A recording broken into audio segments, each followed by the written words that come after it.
Assalamualaikum warahmatullahi wabarakatuh. Bersama dengan saya Ustaz Mi di dalam segalanya mudah di dalam PDPC bersama Ustaz Mi, insya-Allah. Amin ya rabbal alamin. Apa khabar adik, sihat? Alhamdulillah. Jadi pada hari ini Ustaz Mi akan berkongsi dengan adik-adik hukum tajwid mat lazim. Tajuknya mat lazim Nikah Islam tingkatan 4 KSSM. Pelajaran yang ketiga bidang Al-Quran. Adik-adik boleh buka buku teks, rujuk pada buku teks pada muka surat 17 hingga 21, insya-Allah. Jadi kita terus kepada objektif pembelajaran kita adik-adik. Pertama, menyatakan maksud mat lazim dan pembahagiannya. Yang kedua, menerangkan cara bacaan mat lazim. Yang ketiga, menerangkan contoh-contoh mat lazim. Yang keempat, mengetahui bentuk soalan SPM dan teknik menjawab berdasarkan modul mantap. Yang kelima, menjawab 25 soalan kuis di bahagian deskripsi. Okey, adik-adik, inilah rajah yang besar kan. Ni kalau kita tengok pun serabut, tapi Ustaz Mi tak nak serabut, cuma Ustaz Mi nak bagi gambaran dulu mat lazim ni apa. Kemudian kita nak tengok pembahagian dia sepintas lalu, kemudian kita akan go through satu persatu. Yang pertama, mat lazim maksud dia huruf mat, yakni alif waw ya. Ingat lagi, alif waw ya. Huruf mat awi, alif waw ya bertemu dengan huruf bertanda sukun. Dia bertemu dengan huruf bertanda sukun ketika bacaan secara wasal, sama ada bacaan tu secara sambung ataupun waqaf, ataupun bacaan tu secara berhenti. Okey? Okey, tu. Jadi, kemudian cara bacaannya 6 harakat. Adik-adik tak nampak lagi ni? Nanti adik-adik akan nampak. Cara bacaan dia 6 harakat. Okey? Semua mat lazim, kalau kita tengok kat sini terbahagi kepada dua pula mat lazim ni, satu kalimi, satu harfi. Kemudian turun ke bawah, yang kalimi ada pula mat lazim kalimi mukhaffaf. Mukhaffaf ni ringan. Mat lazim kalimi musaqqal, ada pula musaqqal yakni berat. Kemudian pergi ke harfi pula. Harfi pula mat lazim harfi musaqqal. Lepas tu ada pula mat lazim harfi mukhaffaf. Lepas tu turun ke bawah, dia ada contoh.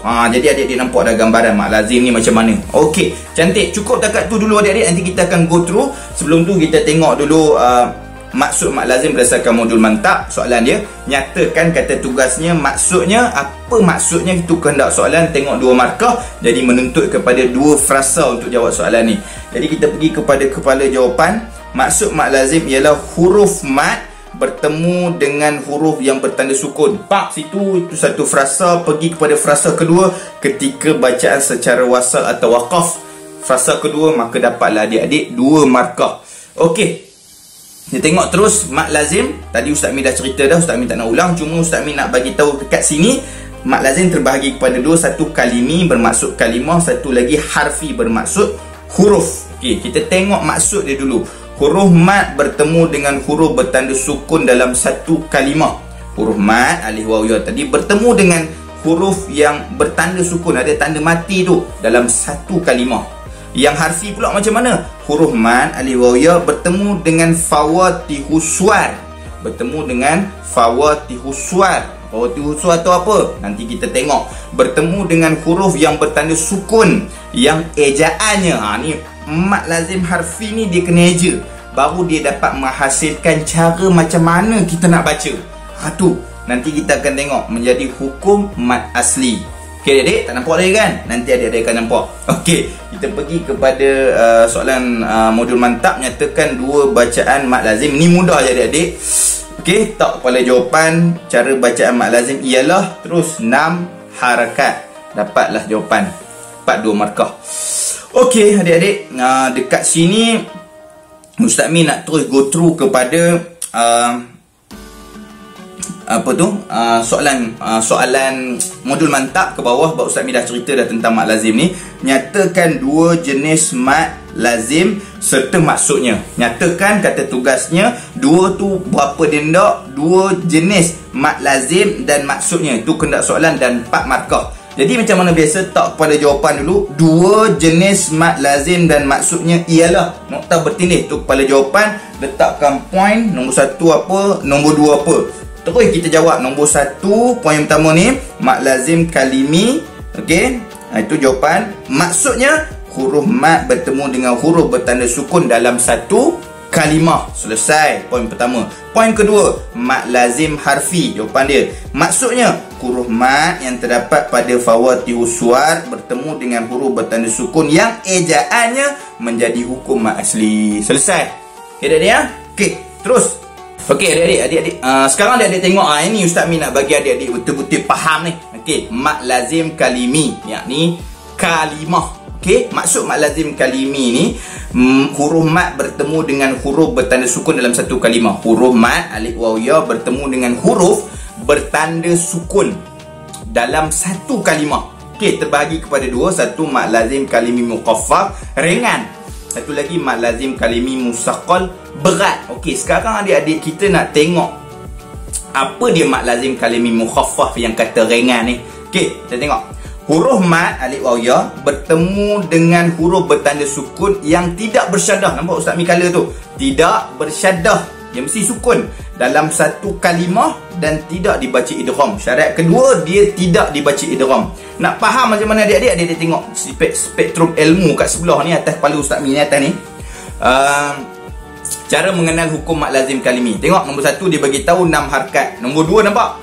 Alif ni huruf mat. Dia sama ada alif, waw atau ya. Huruf mat bertemu dengan sukun.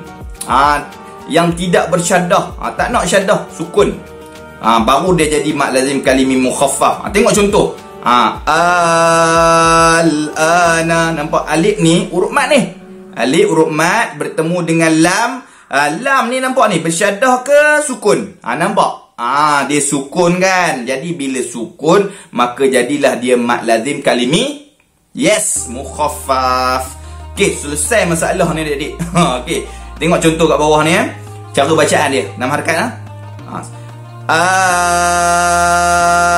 Al-ana wa qad kuntum. Settle masalah. Okey adik-adik, kita tengok mak lazim seterusnya. Mak lazim kalimi musaqqal. Dia berat. Kalimi musaqqal. Okey, dalam satu kalimah dia musaqqal, dia berat. Macam mana tu? Kita tengok. Huruf mat alif, waw atau ya bertemu dengan huruf bertanda sukun yang bersyaddah. Nampak? Huruf tadi yang kita bincangkan mak lazim kalimi mukhaffaf, dia tidak bersyaddah. Tapi mak lazim kalimi musaqqal bersyaddah. Senang nak ingat. Mukhaffaf tidak bersyaddah, musaqqal bersyaddah. Tu satu syarat. Kemudian dalam satu kalimah dan dibaca secara idgham. Syarat kedua, dibaca secara idgham. Mak lazim kalimi mukhaffaf tadi tidak dibaca idgham, tapi mak lazim kalimi musaqqal baca idgham. Jadi senang nak ingat adik-adik. Mukhaffaf tidak bersyaddah, tak baca idgham. Musaqqal bersyaddah, baca idgham. Nak tahu macam mana? Kita tengok dekat spektrum ilmu. Tengok kat bawah ni kan. Okey, 6 harakat cara bacaan. Biasalah mak lazim mesti 6 harakat. Tengok. Alif ni dia bertemu dengan syaddah. Dibaca idgham. Tengok contoh bawah ni. Nampak ni? Tunjuk dulu alif ni mana. Ni alif, nampak ra ni dekat atas dia syaddah. Jadi cara bacaannya bidarrina. Nampak? Tu mat lazim kalimi musaqqal. Kalau tengok dekat contoh dekat bawah ni, waladdallin. Mat lazim kalimi musaqqal bersyaddah dan yes, dibaca secara idgham. Okey adik-adik, kita terus kepada modul mantap. Nyatakan maksud mat lazim kalimi mukhaffaf. Okey, kita tengok dulu dia punya kata tukar. Nyatakan pintu kendak soalan dia maksud mak lazim kalimi mukhaffaf yang ringan tadi. 2 markah, jadi menuntut kepada 2 frasa. Terus kepada kepala jawapan. Maksud mak lazim kalimi mukhaffaf ialah huruf bertemu dengan huruf mat bertemu dengan huruf bertanda sukun yang tidak bersyaddah. Satu frasa pergi pada frasa kedua dalam satu kalimah dan tidak dibaca secara idgham. 2 markah dia dapat. Okey, yang kelima, nyatakan maksud mak lazim kalimi musaqqal. Sama macam tadi, just letakkan nyatakan tadi kan. Dia minta nyatakan kata tugas dia kendak soalan mak lazim kalimi musaqqal yang berat tadi. 2 markah, kemudian pergi kepada kepala jawapan. Maksud mak lazim kalimi musaqqal ialah huruf mat bertemu dengan huruf bertanda sukun yang bersyaddah. Situ itu frasa pertama pergi pada frasa kedua dalam satu kalimah dan dibaca secara idgham. Frasa kedua dapatlah adik-adik 2 markah. Alhamdulillah. Okay, ni spektrum ilmu. Fawati husuan ni apa? Potongan ayat yang terdapat pada pembukaan surah. Macam tengoklah ada contoh kan. Nun. Okey, Kemudian idgham. Idgham tu apa? Yang kita sebut tadi kan. Dibaca idgham, tidak dibaca dengan idgham. Idgham tu apa? Idgham ni dimasukkan bunyi huruf pertama kepada huruf yang kedua. Tu maksud idgham. Jadi kita tengok soalan modul mantap, apakah maksud idgham? Terus kepada kepala jawapan, maksud idgham ialah dimasukkan bunyi huruf pertama, frasa pertama, pergi kepada frasa kedua, kepada huruf kedua. Frasa kedua dapatlah 2 markah. Alhamdulillah. Okey. Part ni lah penting, takut adik-adik pening. Okey, tak apa adik-adik, kita tengok. Mad lazim harfi dipanggil sebagai mad lazim huruf. Dia huruf. Susahnya ni sebab kita nak kena eja dulu, baru dia dapat menghasilkan cara bacaan tu macam mana. Okey, sama ada nak kena dengung ke ataupun tak kena dengung ke, bergantung kepada ejaan kita tu. Okey, jadi kita tengok. Okey, kita tengok. Kita tengok maksud dulu. Huruf mad yang terdapat pada fawatihus suwar yang tadi tu, yang ada terdapat di pembukaan surah, bertemu dengan huruf yang bertanda sukun yang ejaannya menjadi hukum mad asli. Okey, kita tengok. Terbagi kepada 2 juga, mad lazim harfi mukhaffaf. Satu mukhaffaf, yakni huruf mad yang terdapat pada fawatihus suwar, okey, bertemu dengan huruf bertanda sukun yang tidak dibaca idgham. Satu, dia punya kata kunci dia fawatihus suwar. Fawatihus suwar ni nak kena eja. Bila dah kena eja, barulah kita tahu bertemu dengan huruf bertanda sukun. Huruf mad ni yang tidak dibaca secara idgham. Yang kedua, mukhaffaf, dia tidak dibaca secara idgham. Nak bagi faham lagi adik-adik, adik tengok dekat sini. Nampak tak adik-adik? Ni mad lazim harfi mukhaffaf. Ujung sana atas tu Ustaz Min nak bagi mudah adik-adik ingat, adik-adik faham. Kita bawa contoh terus. Okey, Ustaz Min baca. Sad wal Qur'ani dzidzikri. Nampak? Eja dulu. Nampak dia pun eja, nampak? Sad alif. Nak eja sad ni. Sad alif so dal. Okey. Jadi dekat sini huruf mat. Huruf mat tu mana?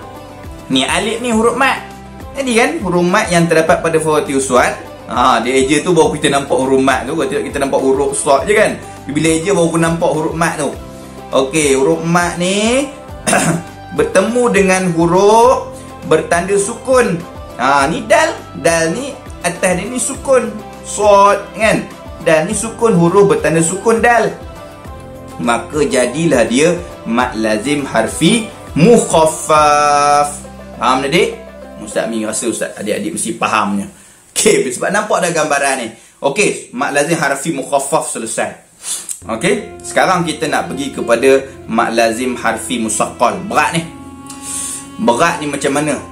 Okey, huruf mad yang terdapat fawatihus suwar tetap sama juga fawatihus suwar. Huruf mad ni ada dalam fawatihus suwar. Kalau tidak kita nampak macam tu je kan. Kita tak nampak huruf mat, tapi lepas kita eja baru kita nampak huruf mat ni. Jadi kita pun eja lah. Okey. Kita baca dulu maksud dia. Huruf mat yang terdapat pada fawatihus suwar bertemu dengan huruf bertanda sukun yang dibaca secara idgham. Inilah bezanya di antara mad lazim harfi mukhaffaf dengan mad lazim harfi musaqqal. Mad lazim harfi mukhaffaf tidak dibaca idgham. Mad lazim harfi musaqqal dibaca idgham. Okey dek? Boleh? Okey, sekarang kita tengok contoh. Okey, tengok ujung sana kan, bawah tu mad lazim harfi musaqqal. Kita ambil alif lam mim. Alif lam mim. Okey. Tu bacaan dia. Jadi nak dapat hasil bacaan macam tu kan, kita kena eja dulu. Alif, eja alif. Alif lam ya fa ni tak ada masalah. Cuma kita eja lam. Lam alif mim lam. Kemudian kita eja mim, mim ya mim. Dah eja macam ni barulah kita nampak rupa-rupanya ada huruf mat. Dekat mana tu? Ni dekat alif ni. Alif ni huruf mat. Sebab tu terjadinya mad lazim harfi musaqqal dekat huruf lam. Okey, lam alif ni kan. Kat lam ni. Okey, jadi kat sini ada huruf mat. Huruf mat bertemu dengan huruf bertanda sukun mim. Depan huruf mat alif ni bertemu dengan mim. Nampak mim ni? Mim ni bertanda sukun. Nampak? Okey. Lepas tu kita eja pula mim ya mim. Jadi bila huruf mim ni selepas lam ni kita eja, ada pula mim. Huruf mim yang bertanda sukun ni dibaca secara idgham kepada huruf mim. Dibaca secara idgham. Mim ni dibaca secara idgham sebab apa? Sebab selepas huruf mim ni dia bertemu pula. Mim mati bertemu dengan mim. Satu lagi mim. Jadi mim mati bertemu dengan mim, dia ada pula keluar hukum lain. Hukum apa tu? Menghasilkan idgham. Idgham apa? Idgham mislain soghir.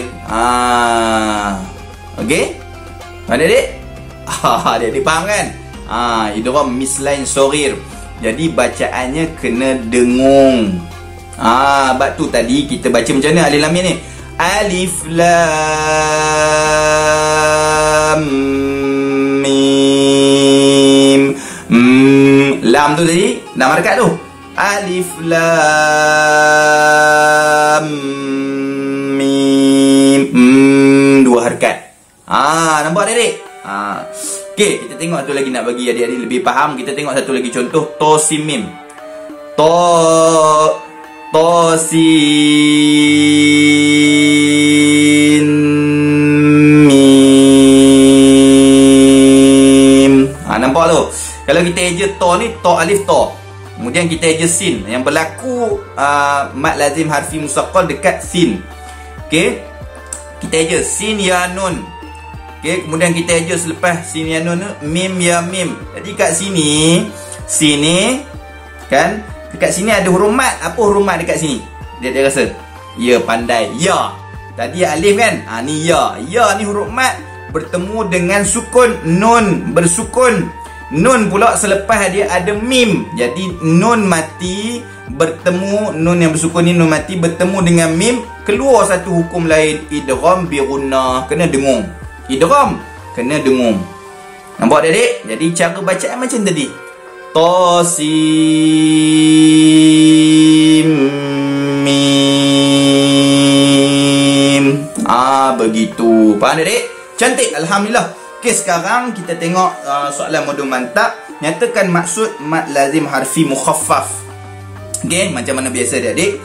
Tengok kalau maksud ni kena ada 2 frasa, kita terus kepada kepala jawapan. Maksud mad lazim harfi mukhaffaf ialah huruf mad yang terdapat fawatihu aswar bertemu dengan huruf bertanda sukun. Frasa pergi pada frasa kedua yang tidak dibaca secara idgham.